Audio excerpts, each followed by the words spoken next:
Media sosial diramaikan dengan rekaman dua kendaraan militer Ukraina meledak hingga hangus terbakar usai menginjak ranjau yang ditanam pasukan Rusia.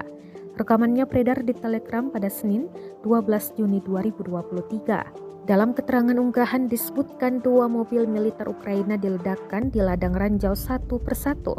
Beruntung pasukan di dalamnya dapat segera menyelamatkan diri. Sayangnya lokasi ladang yang ditanami ranjau Rusia ini tidak dirincikan. Kendati demikian, rekamannya telah menuai berbagai komentar dari warganet.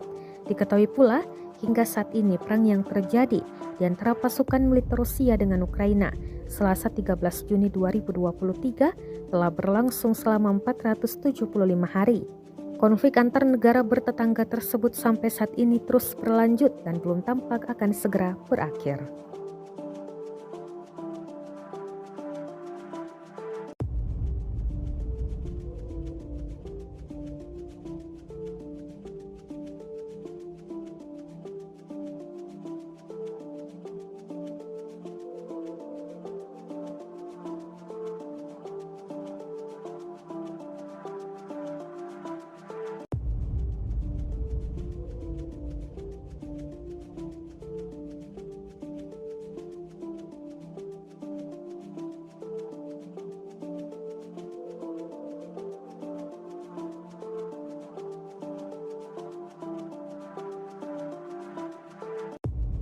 Terima kasih sudah nonton.